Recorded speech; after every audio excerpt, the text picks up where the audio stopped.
Shalom Bapak Ibu Saudara terkasih. Shalom. Puji nama Tuhan, pada pagi hari ini kita dapat kembali bertemu dalam ibadah raya pada hari Minggu ini.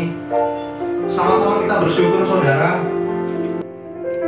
pada pagi hari ini yang senantiasa dalam pemeliharaan kita mau bersyukur mari bersama atas setiap kasih karunia Tuhan yang senantiasa yang curahkan, yang limpahkan pada pagi hari ini. Kita mau bersyukur atas setiap kasih karunia Tuhan yang senantiasa Ia curahkan, Ia limpahkan bagi kehidupan kita pribadi lepas pribadi. Tuhan, kami bersyukur ya Bapa, bahwa kejadian kami dahsyat dan ajaib. Engkaulah Allah pencipta segala yang ada, bahkan Engkau pemilik hidup kami seutuhnya ya Bapa. Pada pagi hari ini kami segenap umat-Mu ya Bapa, kami mau berseru, kami mau memuji berdasarkan nama Tuhan. Kami nyatakan Engkaulah Allah yang berdaulat, Engkaulah Allah yang besar atas hidup kami. Terima kasih Bapak, terima kasih. Mari Bapak Ibu Saudara, sama-sama kita agungkan namanya, kita tinggikan puji nama Yesus. Sama-sama kita katakan, betapa dahsyat Engkau Tuhan, pencipta segala yang ada, dulu sekarang sampai selamanya. Hanya Engkau Tuhan, selami pikiranmu tak terukur panjang setiamu, dulu sekarang sampai selamanya. Hanya Engkau Tuhan.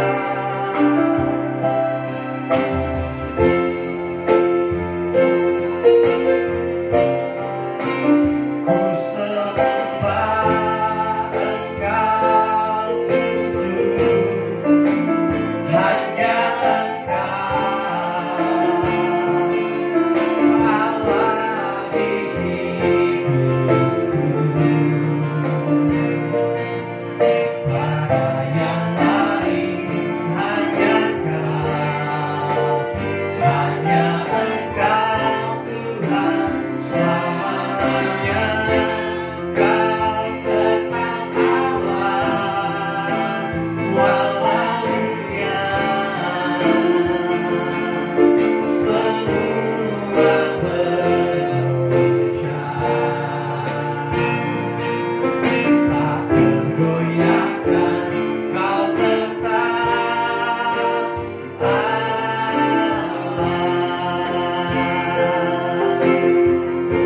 melewati segala musim dalam kehidupan kami ya Tuhan. Kami senantiasa bersyukur karena Tuhan ada buat kami, karena Tuhan setia sebagai setiap kami ya Bapa. Hari ini kami angkat tangan, kami bersyukur, kami nyatakan Engkau Allah, Engkau Allah yang berdaulat, Engkau Allah yang berkuasa atas hidup kami. Kami nyatakan syukur kami ya Tuhan. Sama-sama kembali katakan, sembah Tuhan. Betapa dahsyat Engkau Tuhan, pencipta segala yang ada, dulu sekarang sampai selamanya. Hanya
yang lain.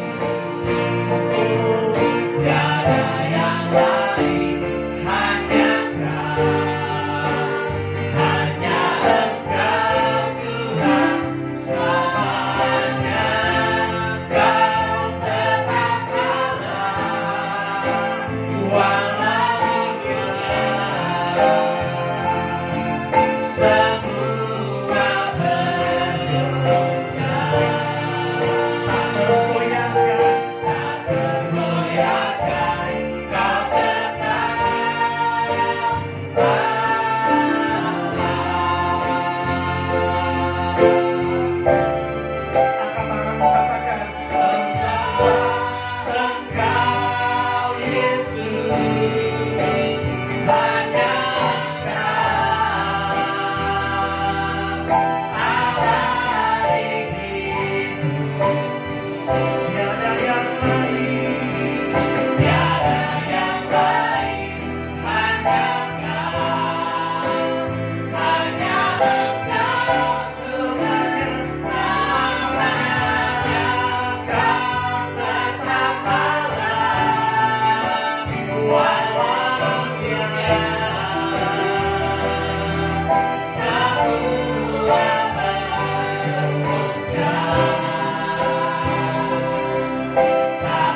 bersyukur, rasakan kesetiaan Tuhan, penyertaan Tuhan mengiring setiap langkah hidup kami, melewati setiap musim apapun dalam hidup kami. Tuhan, kami percaya ada tangan Tuhan bersama kami.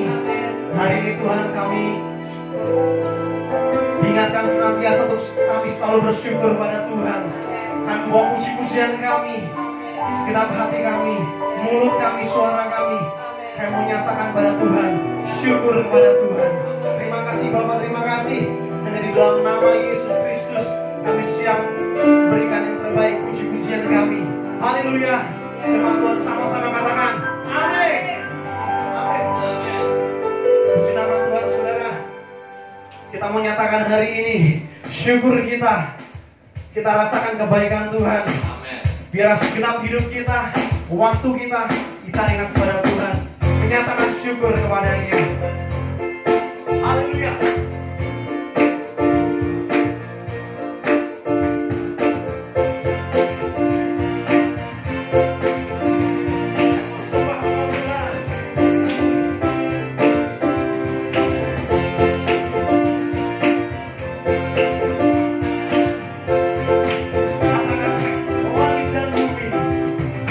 Langit dan bumi pujilah Tuhan.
hanya baginya, Tuhan Allah kita. Amin.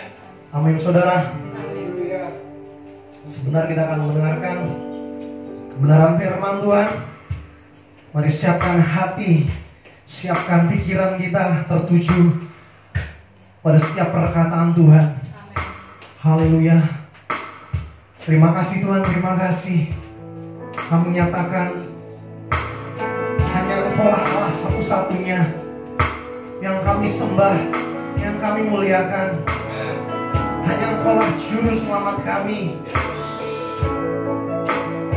Hidup kami telah Kau tebus ya Bapa.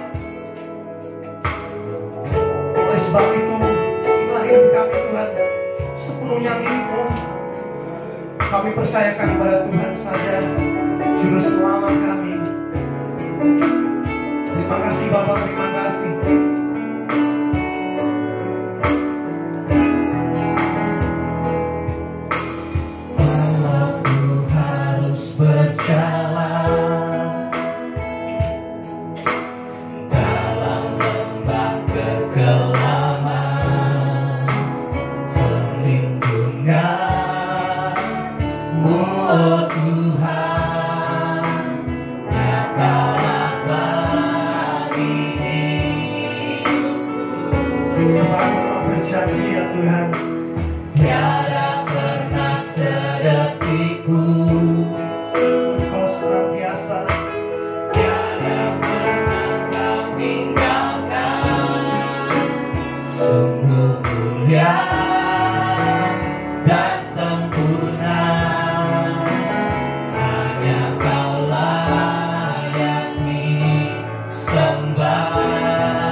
Terima kasih Tuhan, kami mengingat segala perjalanan hidup kami bersama Engkau. Bagaimana Tuhan senantiasa setia bagi kami. Kami ini anak-Mu Tuhan, namanya anak, bagaimanapun kami tetap anak Tuhan. Terima kasih Bapa untuk kesetiaan-Mu melewati setiap hal dalam hidup kami. Senantiasa Engkau ada bersama kami. Engkau setia memelihara hidup kami. Kami menyatakan syukur kami, iman percaya kami kepada Tuhan. Sama-sama katakan, walau ku harus berjalan dalam kegelapan, kami percaya perlindungan-Mu Tuhan. perlindungan-Mu, oh Tuhan, Sungguh nyata dalam hidupku. tiada pernah sedetik Tiada pernah sedetikmu,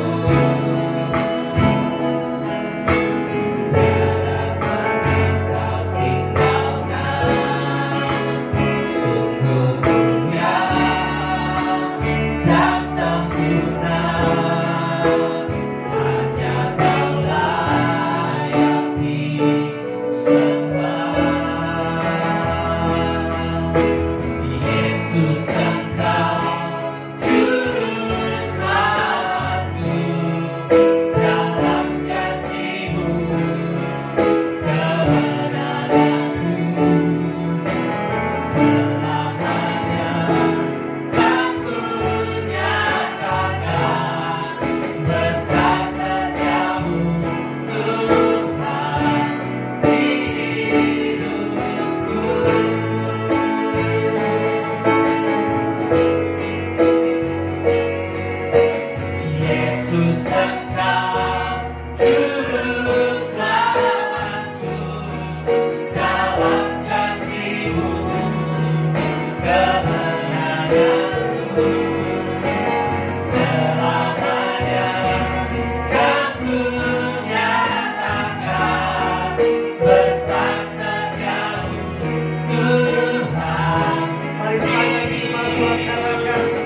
biar pada pagi hari ini ketika kami datang menghampirimu dalam ibadah,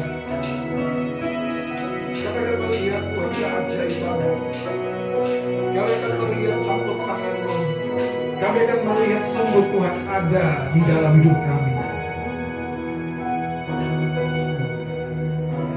Dan Dia Allah biarlah sementara kami datang beribadah, dimanapun kami berada hari ini, kami datang dengan hati yang terbuka. Amin. Dengan hati yang penuh harap kepadamu, dengan hati yang percaya bahwa bagi Tuhan tidak ada yang terlalu sukar, Tuhan, sebab Engkau tidak berubah dahulu, sekarang, sampai selama-lamanya. Engkau yang membelah laut supaya umatmu dapat menyeberang. Engkau yang mengeluarkan air dari gunung batu supaya umatmu dapat minum. Sebabnya kami percaya ketika kami berjalan bersama dengan Engkau, kami akan mengalami keajaiban demi keajaiban. Amin. Kami mengucap syukur Tuhan, bicara dari hati-Mu sendiri pada pagi hari ini. Kami mau sambut firman-Mu. Haleluya, haleluya, haleluya, haleluya.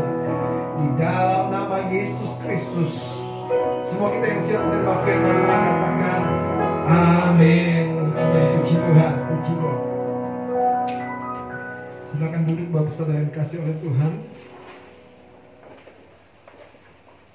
Pagi hari yang berbahagia ini, saya percaya ada pesan firman Tuhan yang akan menolong kita melihat hidup kita dengan cara yang berbeda.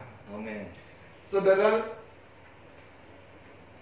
seekor ulat dapat melihat dirinya sebagai seekor kupu-kupu. Tapi kalau seekor kupu-kupu melihat dirinya seperti seekor ulat, tentu ada sesuatu yang aneh. Kenapa, saudara? Karena seekor ulat ketika dia mengalami sebuah proses metamorfosa, dia akan berubah, dia akan bertumbuh, dia akan mengalami sebuah kemajuan sampai, saudara, dirinya menjadi pribadi yang berbeda. Tapi kalau kupu-kupu melihat dirinya sebagai seekor ulat, mungkin teman-teman kupu-kupu yang lain akan berkata, lantas sayapmu itu buat apa? Sayapku ini buat merayap. Lantas selama ini apa yang kamu lakukan? Ya, aku cuma merayap. Kadang-kadang saudara dalam hidup ini, banyak anak Tuhan belum melihat dirinya sebagai pribadi yang baru. Dia masih melihat diri dia seperti kupu-kupu melihat dirinya dalam fase yang lama, sebagai ulat. Saya berdoa hari ini kita melihat diri kita dalam sebuah identitas yang baru. Katakan amin. Haleluya. Mari kita akan buka dari Yosua pasal yang ke-11.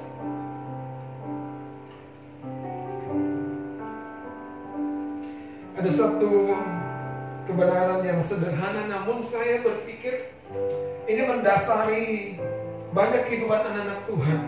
Ya, kenapa kita seringkali saudara ada di level mediocre, di level dimana kita ya rata-rata saja. Kita sama seperti kebanyakan orang.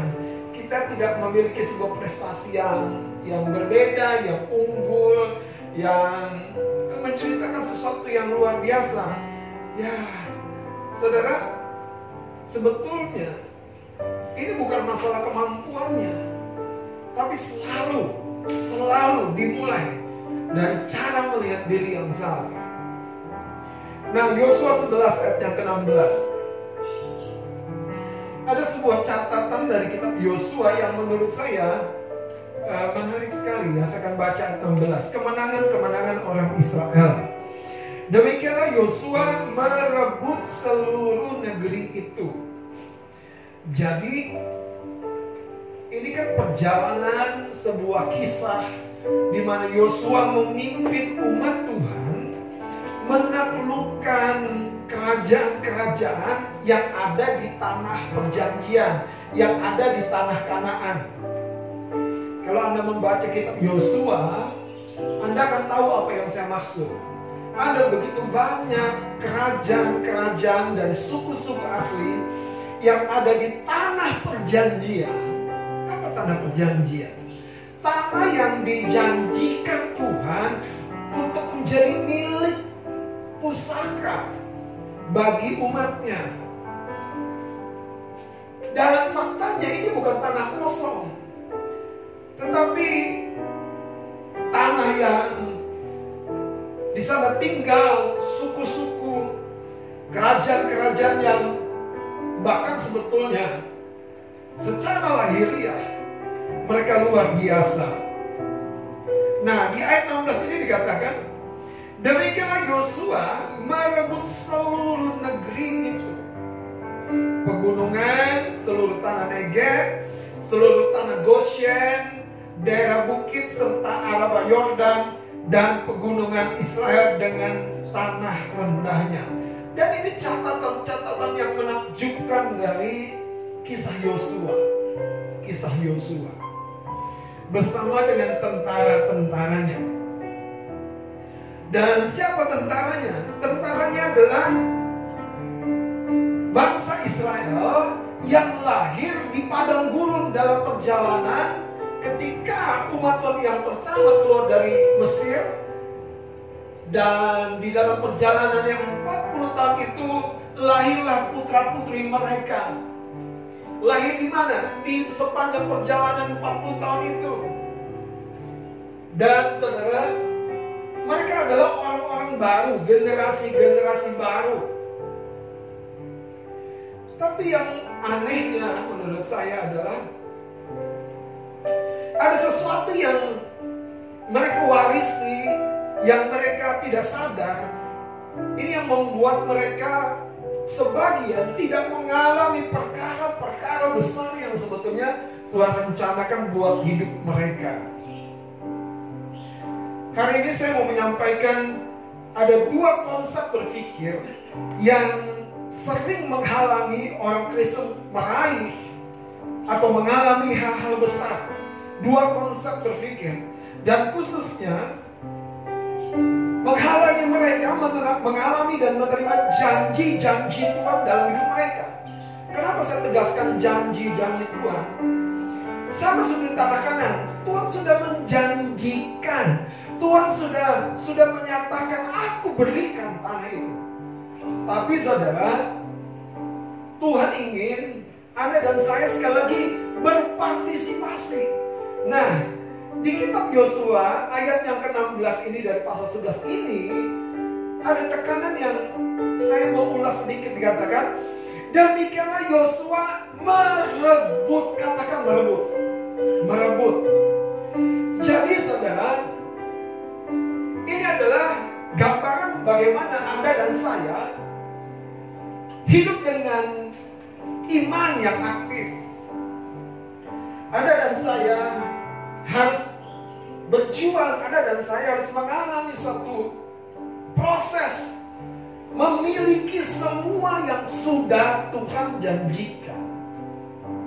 Nah, apa yang menghalangi Anda mengalami semua yang Tuhan sudah janjikan itu? Ini dia. Dua konsep berpikir ini, saudara. Dua konsep berpikir ini. Mari kita akan lihat, saudara, yang akan mendasari dari dua konsep ini. Lihat Bilangan pasal 13. Bilangan pasal 13.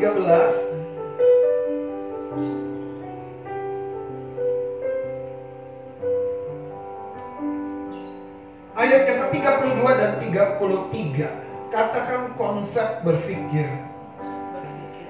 Konsep berpikir itu, saudara, seringkali tersembunyi di dalam instrumen-instrumen cara kita melihat sesuatu. Saya mau contohkan.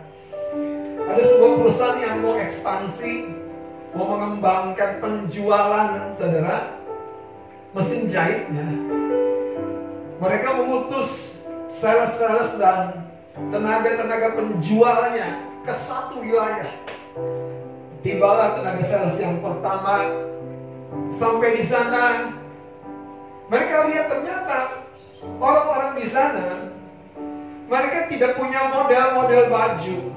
Mereka hanya biasa pakai baju-baju yang tanpa dijahit.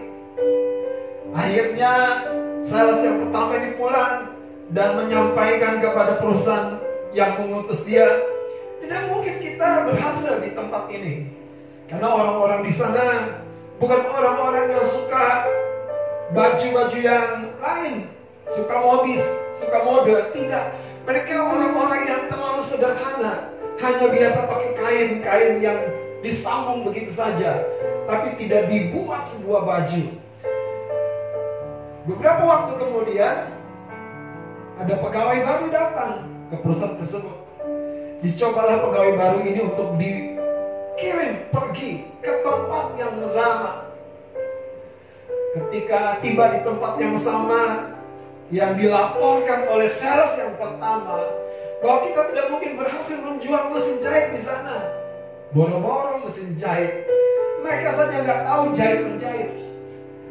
Berangkatlah sales yang kedua, orang baru ini.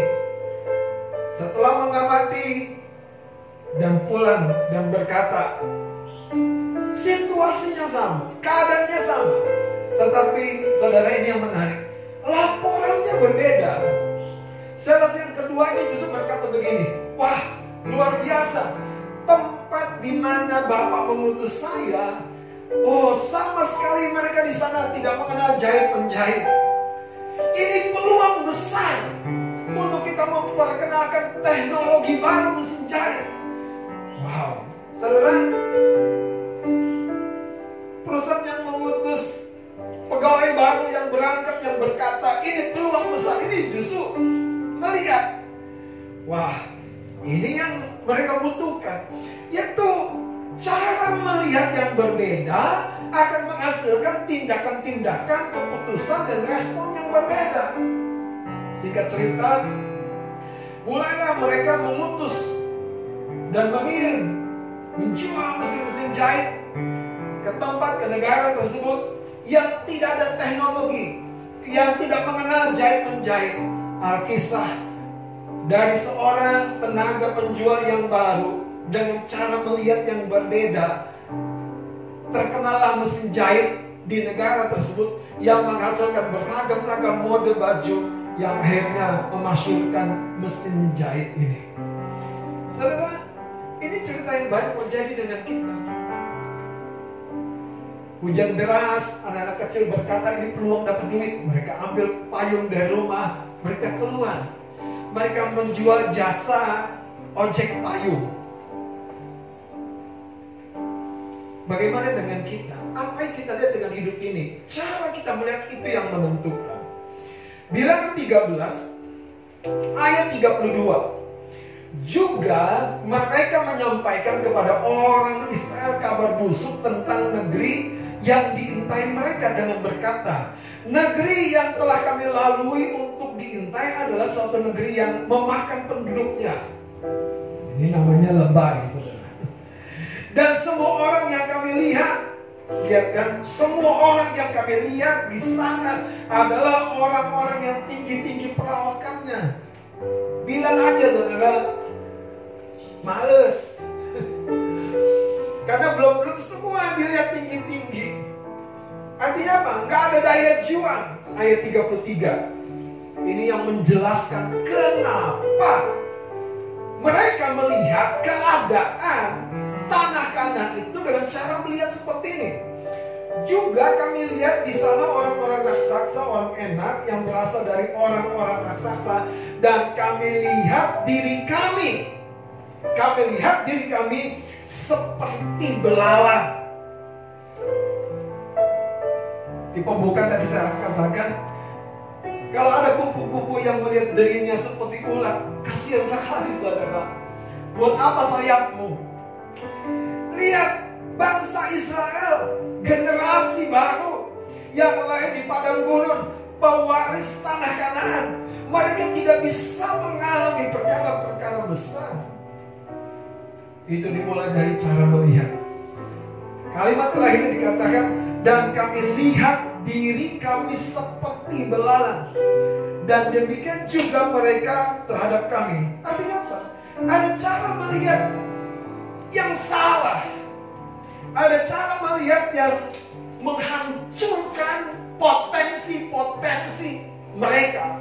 Ada cara melihat yang membuat Allah terbelenggu di dalam perjanjiannya, saudara. Ada cara melihat yang menghalangi manifestasi kuasa Tuhan. Cara melihat, bukan iman. Cara melihat. Makanya tidak heran, saudara, orang sukses dengan orang gagal selalu dan selalu, kalau kita recheck di dalam pribadi orang-orang tersebut, yang paling mencolok bukan modal mereka, bukan pengetahuan mereka, tapi cara mereka melihat. Dua konsep berpikir yang menghalangi orang Kristen meraih perkara-perkara besar. Yang pertama, konsep berpikir kanak-kanak. Katakan konsep berpikir kanak-kanak. 1 Korintus 13 ayat 11. Saya akan bacakan. Ketika aku kanak-kanak, aku berkata-kata seperti kanak-kanak. Berkata-kata seperti kanak-kanak. Halo? Apa kata-kata yang keluar, yang biasanya keluar dari mulut kita? Lihat keterbatasan, lihat keberuntungan orang lain, lihat kegagalan, lihat masalah-masalah dalam hidup kita. Apa yang keluar adalah keluar dari pembendaharaan hatimu. Yang pertama, konsep berpikir kanak-kanak. 1 Korintus 13 ayat 11 berkata, ketika aku kanak-kanak, aku berkata-kata seperti kanak-kanak. Aku merasa seperti kanak-kanak. Aduh, menyedihkan. Aku berpikir seperti kanak-kanak. Sekarang, ini kan surat Rasul Paulus kepada jemaat Korintus. Sesudah aku menjadi dewasa, katakan menjadi dewasa, aku meninggalkan sifat kanak-kanak itu. Saudara, bagaimana gereja kita hari-hari? Bagaimana dengan kehidupan kita? Apakah kita membiarkan konsep berpikir kanak-kanak ada di dalam tubuh dewasa ini? Apakah kita membiarkan konsep berpikir kanak-kanak terus adalah mengakibatkan kelemahan-kelemahan? Apa itu konsep berpikir kanak-kanak? Yang pertama, biasanya kita lihat di kanak-kanak adalah mereka maunya apa? Tidak mau berjuang, mau segala sesuatu dilayani. Datanglah emaknya, bapaknya, datanglah opungnya, datanglah neneknya, eyangnya. Ganti ini, ganti itu, datang susunya, datang makanannya. Kanak-kanak, babies. Nggak heran, saudara, yang begini harus terus dijaga di inkubator. Kalau nggak dia sebentar sakit. Sakitnya di jiwa, tersinggung lah. Haleluya. Terus apa? Nah, yang tidak mau berjuang, tentu orang ini adalah yang selalu mencari apa? Kursi goyangnya, nyantai, enak. Kalau disuruh ini, sebentar ya, 5 menit ya, nanti lagi ya.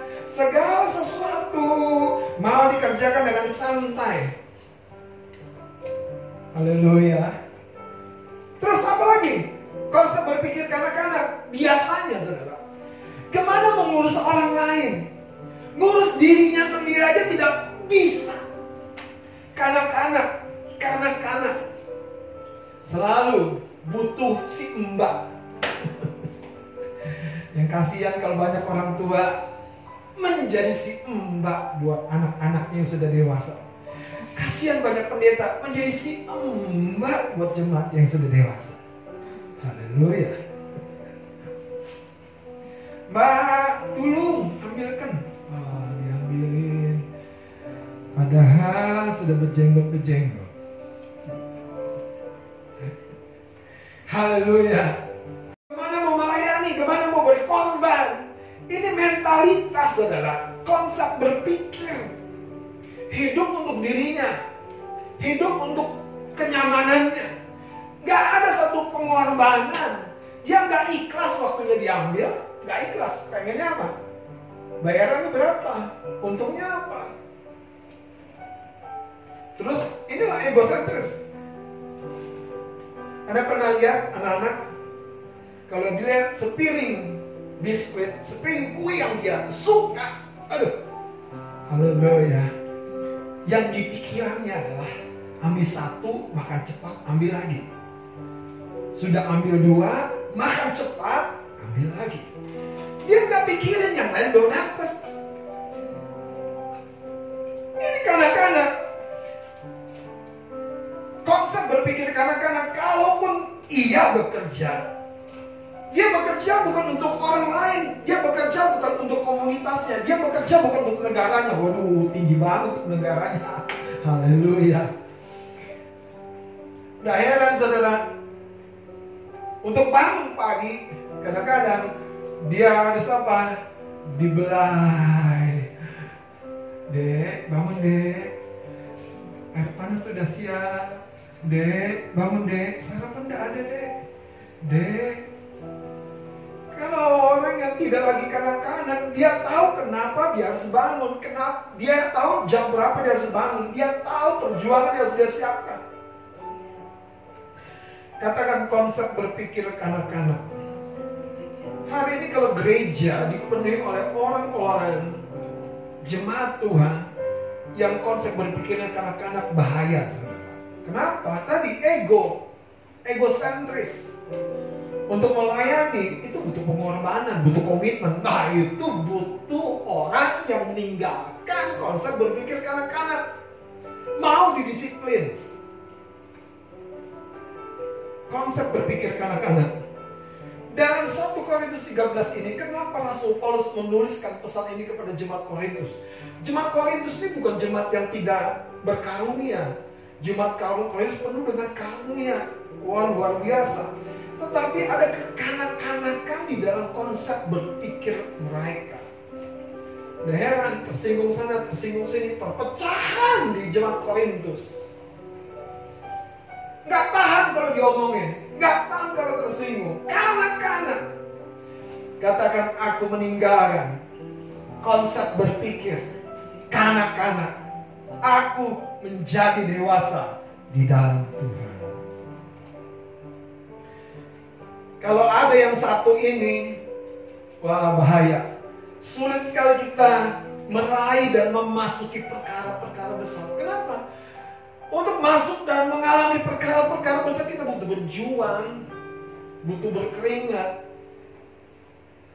Yang kedua, konsep berpikir yang menghalangi banyak anak Tuhan mengalami janji-janji Tuhan yang hebat adalah konsep berpikir budak, slave, hamba, bukan pelayan, budak, saudara. Beda sekali. Galatia 4 ayat 7 dan 8, saya akan baca. Jadi kamu bukan lagi hamba, melainkan anak. Jikalau kamu anak, maka kamu juga adalah apa? Ahli-ahli waris oleh Allah. Luar biasa. Makanya kalau anak masih berpikir akhirnya aku hamba, kalau kupu-kupu masih berpikir aku diulat. Soalnya kupu-kupu terbang, dia gak merayap. Kristen kupu-kupu akan bebas mengepakkan sayapnya. Kalau Kristen ulat,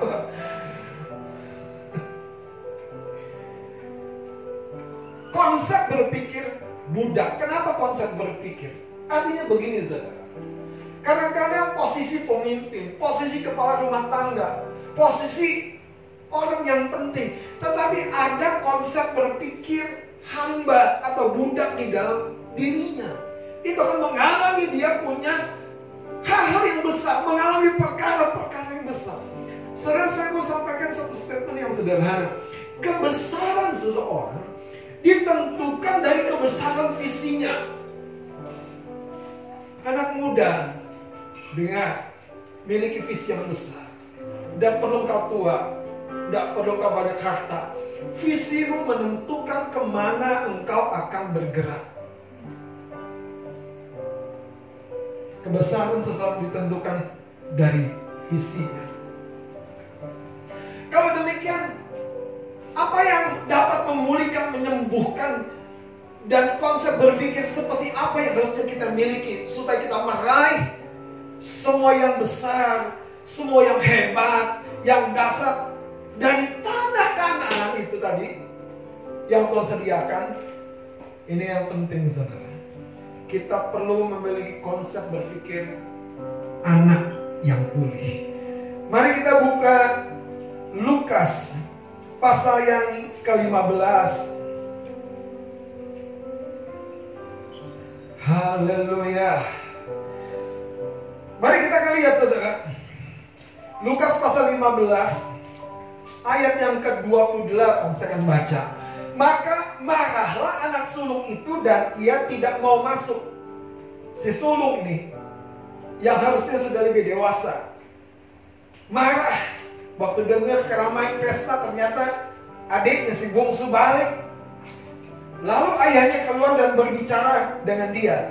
Tetapi ia menjawab ayahnya, katanya, telah bertahun-tahun aku melayani Bapa dan belum pernah aku melanggar perintah Bapa, tetapi kepadaku belum pernah Bapa memberikan seekor anak kambing untuk bersuka cita dengan sahabat-sahabatku. Tetapi baru saja datang anak Bapa yang telah memboroskan harta kekayaan Bapa bersama-sama dengan pelacur-pelacur, maka Bapa menyembelih anak lembu tambun itu untuk dia. Kata ayahnya kepadanya, perhatikan kalimat bapaknya, anakku, engkau selalu bersama-sama dengan aku, dan segala kepunyaanku adalah kepunyaanmu. Ini konsep berpikir, saudara. Bapaknya bilang ini, kita patut bersuka cita dan bergembira karena adikmu telah mati dan menjadi hidup kembali. Ia telah hilang dan didapat kembali. Haleluya. Kekasih-kekasih Tuhan, si bungsu dan si sulung. Si bungsu hanya melihat kenikmatan. Itu sebabnya harta warisannya tidak bisa dikelola. Ini salah satu ciri-ciri kanak-kanak, saudara. Tidak bisa mengelola waktu, tidak bisa mengelola uang jajan, tidak bisa mengelola gaji, tidak bisa mengelola banyak hal, kekuatan dan lain sebagainya. Tidak bisa mengelola. Pergi dengan warisan yang besar, nikmati, pulang kere. Aroma luar biasa. Kenapa? Kerja sebagai penjaga kandang babi lagi. Yang sulung di rumah, kerja setengah mati. Sayangnya, dia kerja seperti hamba, dia kerja seperti budak, punya keinginan, tapi tidak pernah mengalaminya. Ini dia, saudara. Kenapa? Saya mau sampaikan, ada hal yang membuat kita hidup sebagai anak-anak Tuhan dengan konsep berpikir kanak-kanak dan konsep berpikir hamba. Kenapa? Karena kita tidak memiliki gaya hidup iman. Datang sama Bapa, doa, minta, bahkan gigih berdoa, lagi dan lagi doa.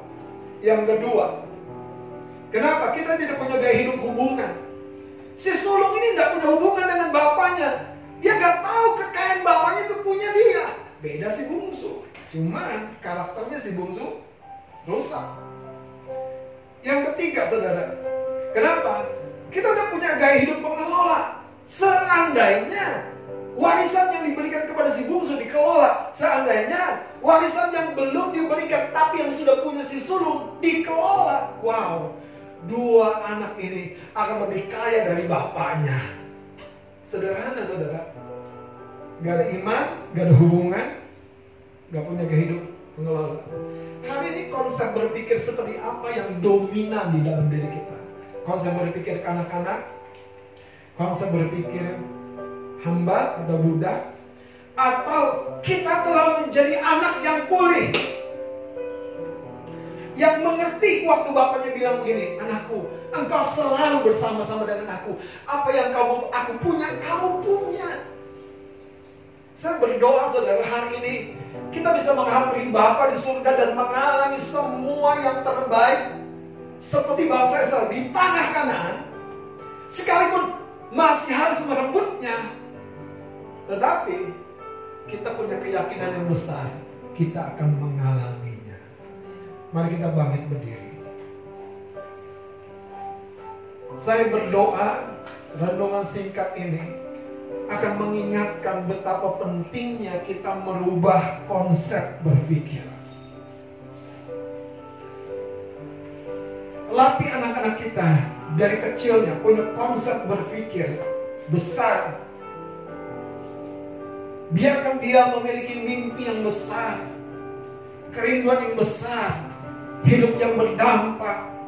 Dan di ujung sana kita tahu anak-anak kita yang ketika dari masa kecilnya menerima sebuah pemikiran-pemikiran yang besar, dia akan jadi seperti apa yang di dalam pikirannya. Katakan amin. Haleluya. Haleluya. Kita akan menghampiri Tuhan, kita akan menyembah.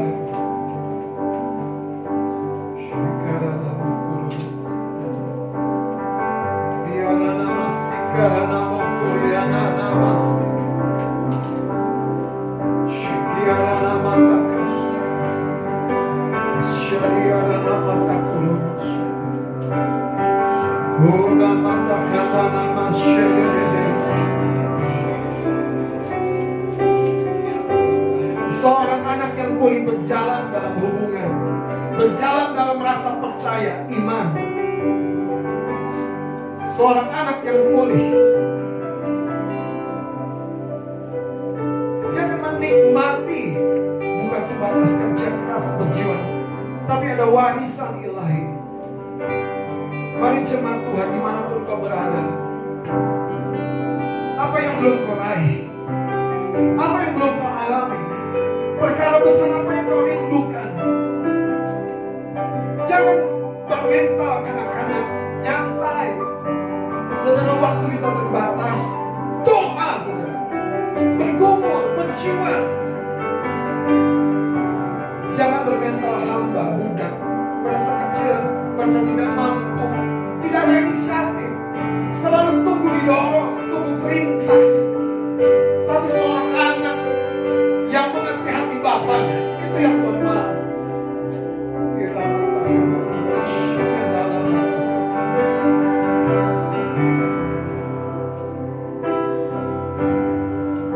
Katakan, kau Bapa yang mengasihiku, kaulah segalanya. Kau Bapa yang mengasihiku, kuasa-Mu memulihkanku, hati yang baru Kau berikan untukku dapat melihat rencana-Mu, rencana indah lagi. Kau ada di setiap jari-Mu, hatiku haruslah dapat Kaulah segalanya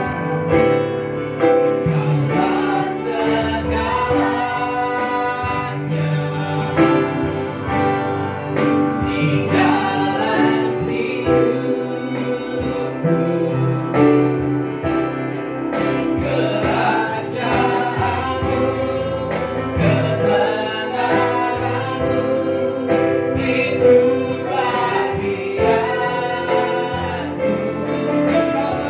bagianku.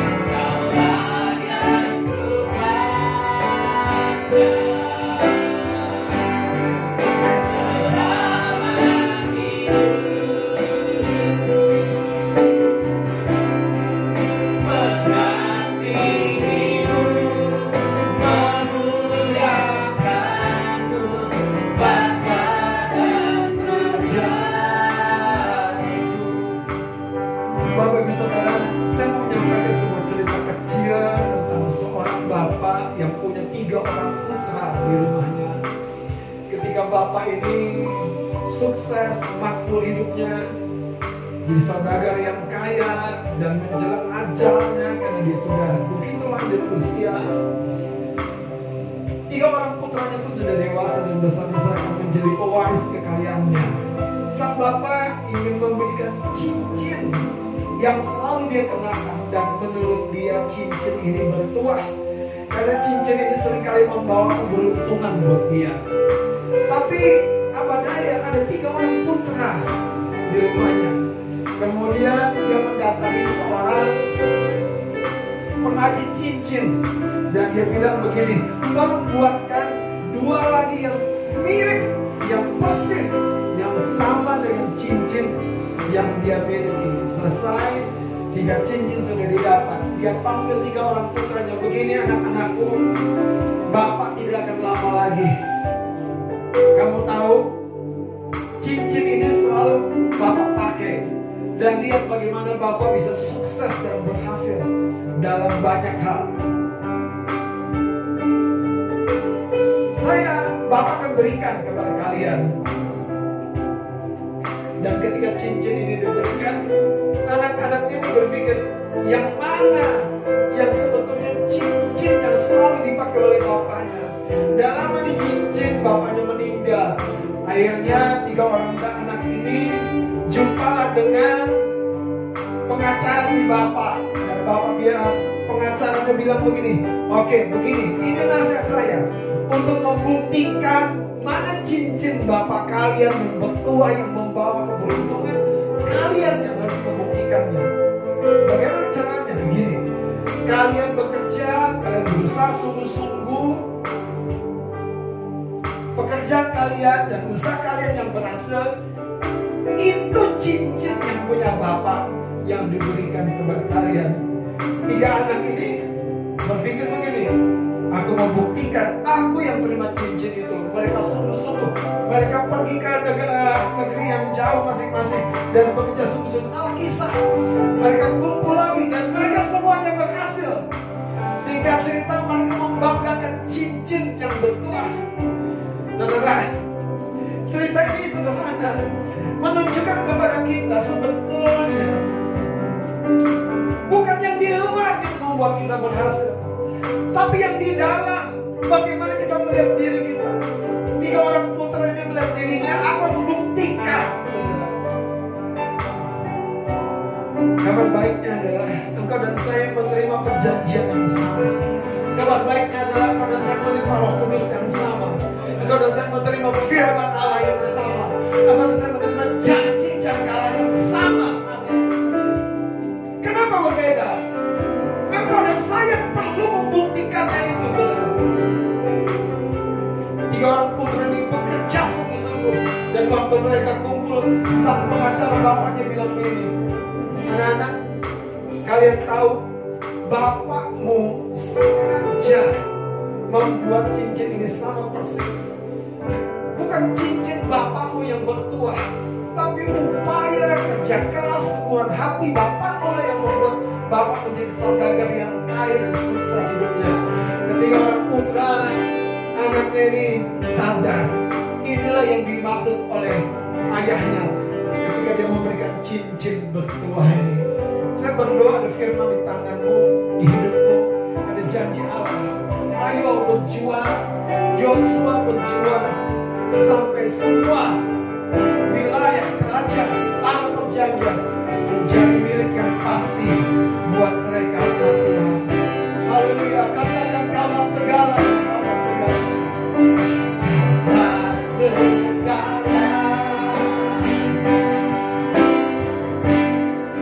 Biarlah hatimu kebahagiaanmu, kebahagiaanmu,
bagi semua orang yang percaya datang kepada dia dengan hati yang tulus.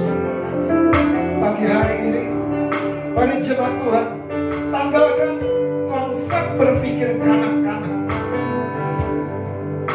yang menghalangi kau berjuang.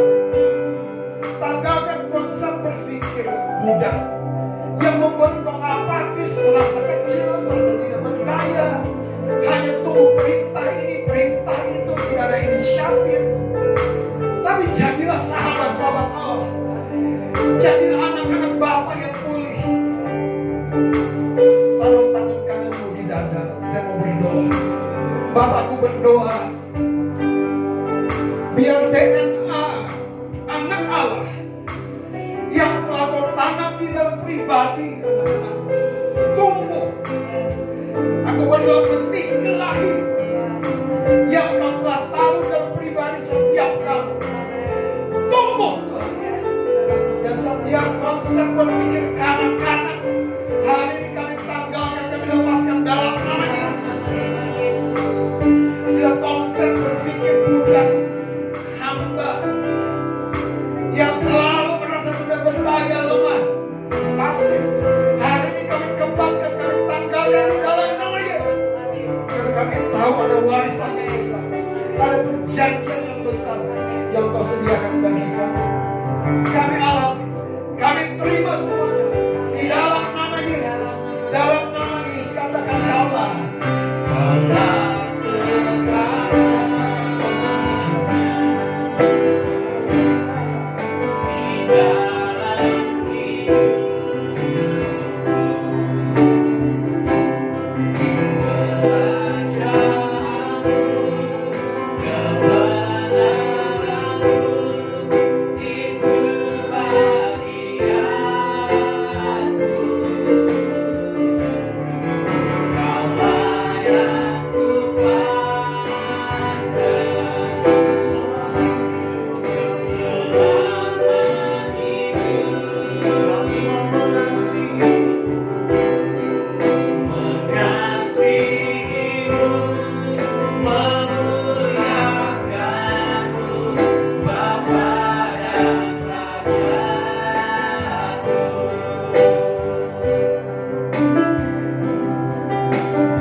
Persiapkan sambil memberikan persembahan.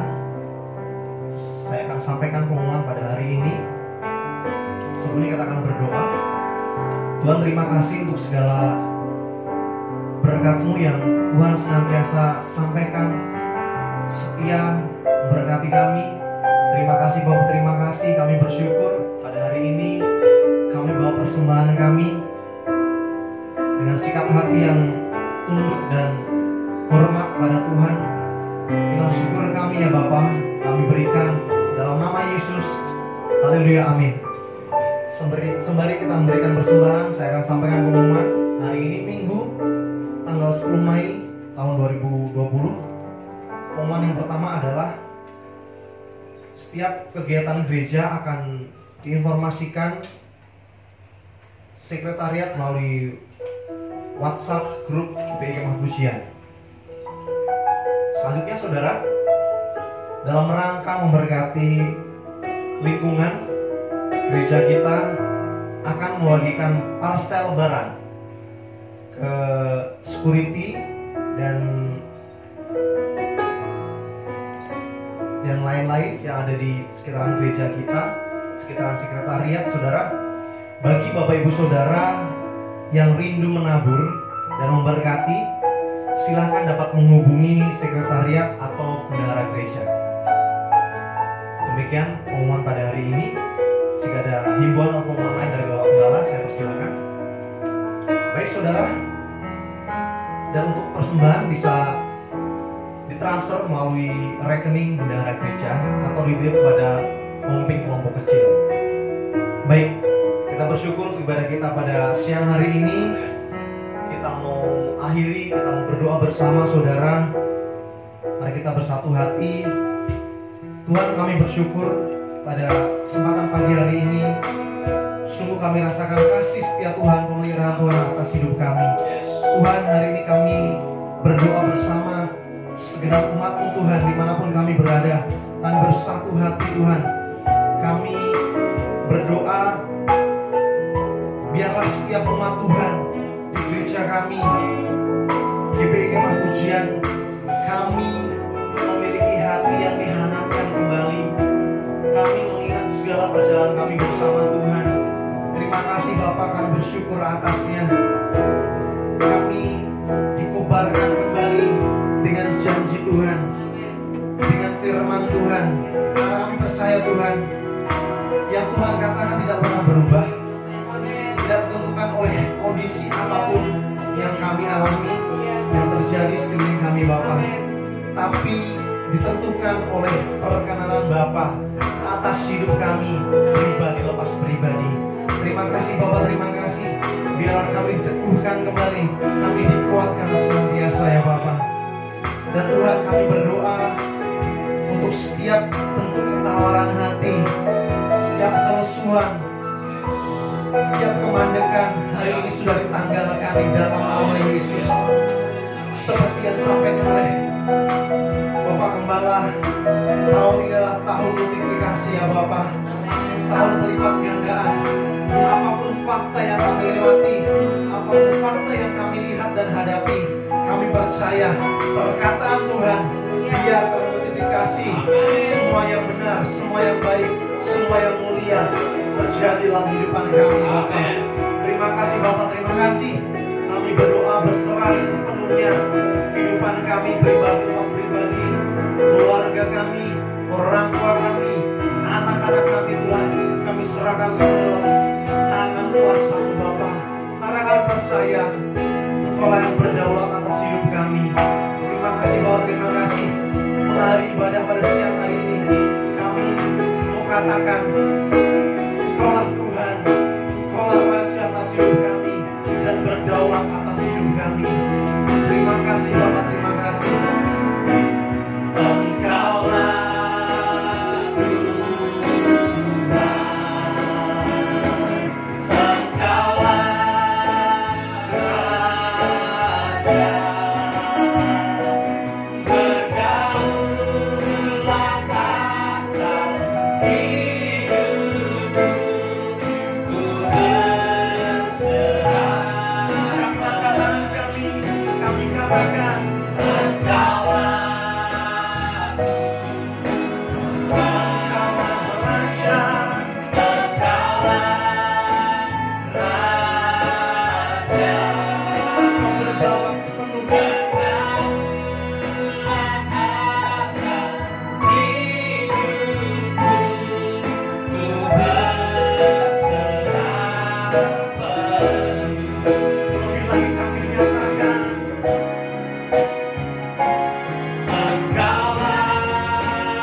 Kiranya kasih setia Tuhan yang menghantarkan engkau minggu demi minggu sampai hari ini akan menyertai engkau di sepanjang minggu ke depan.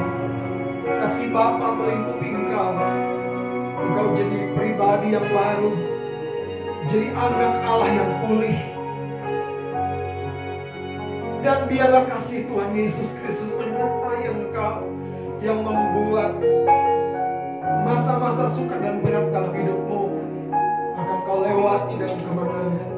Kiranya persekutuan Roh Kudus akan terus turun, menyertai, memberikan kau hikmat dan tuntunan. Berkat yang berlimpah kau bawa pulang. Di dalam nama Bapa, Putra dan Roh Kudus, dalam nama Tuhan Yesus Kristus. Dan semua kita yang percaya diberkati, katakan amin. Selamat hari Minggu, Tuhan Yesus memberkati.